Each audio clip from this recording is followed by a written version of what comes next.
எத்தனை லட்சம் விவசாயிகள் தெருவுக்கு வந்து இன்னைக்கு வரைக்கும் வெட்டி பார்க்கல. அவரால பிரச்சனை வரமாட்டாரு, வேற யாராவது பிரச்சனை வருவாரு. இதே அதிமுக ஆட்சியா இருக்கணும்.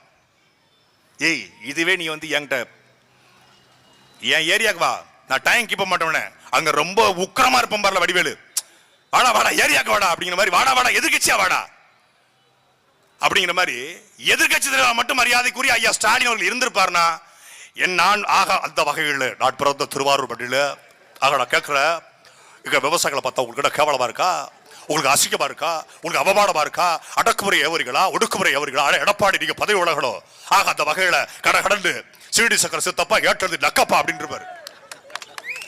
அவரு எதிர்கட்சியா இருந்தா, ஆளுங்கட்சியா வந்துட்டா ஆக எடப்பாடி நீங்க பொய் சொல்லாதீங்க, எப்படி இதுக்காக விவசாயிகளை ஏமாத்துறீங்களா, அவங்க விவசாயிகளே கிடையாது. ஆமா, விவசாயம் கிடையாது, கார் ரேஸ் ஓட்டுறவங்க அவங்க எல்லாம் கார் ரேஸ் ஓட்டிட்டு இருந்தாங்க. அது கார் ரேஸ் ஓட்டும் போதுதான் நெல்லு பூரா நனைஞ்சி, நெல்லு பூரா வந்து நெல்லுக்குள்ள மண்ணுக்குள்ள புதஞ்சிருச்சு.